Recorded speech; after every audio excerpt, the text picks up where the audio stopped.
Hey everybody, Tom Bilick with the Hobart Chamber of Commerce coming to you one more time with another installment of Influencers in Action. Today we're joined by a very special guest, Matt Reardon from MCR Partners. Matt, thanks so much for joining.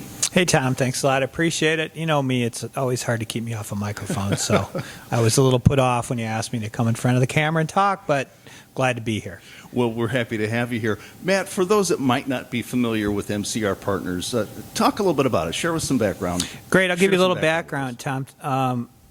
MCR Partners is a professional service firm. We are specialized in economic development, finance, and planning. And when I talk about partners, I have engineering partners that are part of my group, HWC. I have real estate partners, Bradley Co., that are part of my team.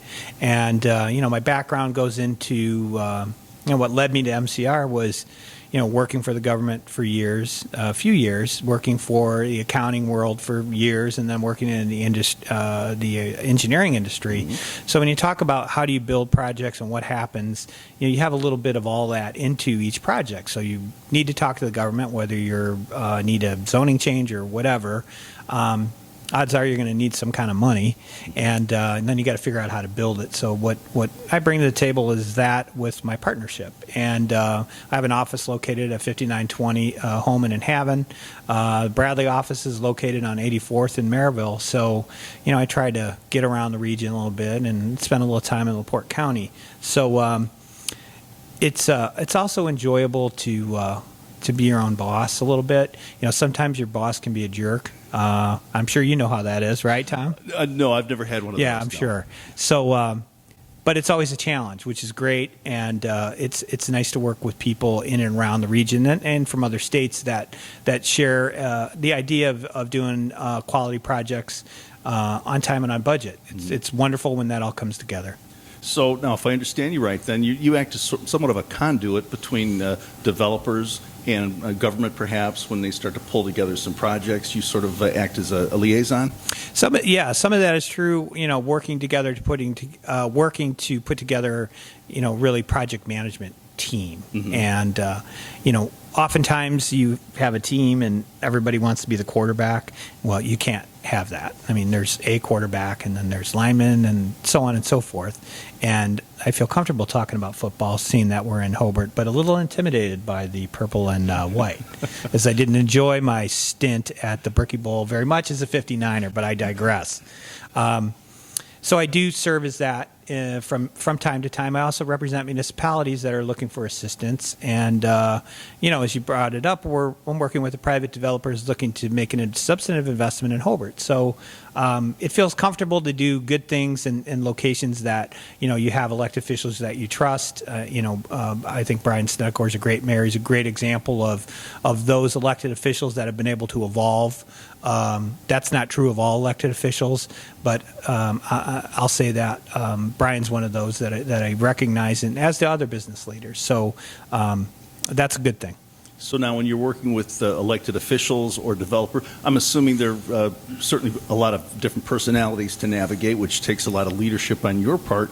How would you describe your leadership skill? I got to say that, my leadership skill is one of collaboration. Being one of 11, now I'm number 10 of 11 kids.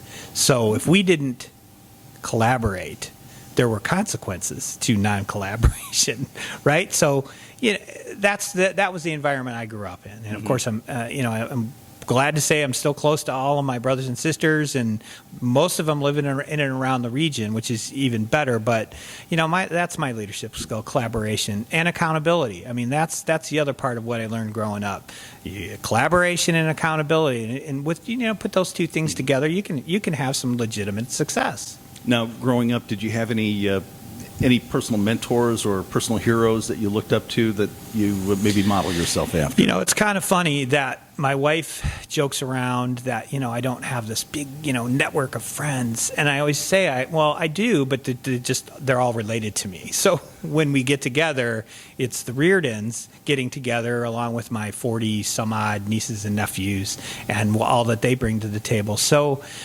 growing up, I had some good examples. I mean, my dad was an attorney, and he served as a magistrate in Lake County. And, of course, my mom had the hardest job on planet Earth, is, raising 11 children. I have 5 brothers and 5 sisters, so it was all across the board. So I saw real time what sacrifice looked like, hard work looked like. I also saw real time what fun looked like. When my parents used to go to South Bend and to go to Notre Dame games, where my dad was a student, and they would go there and hang out with their friends and have a good time. So I got to see all of that, and I didn't have to leave my house to see it.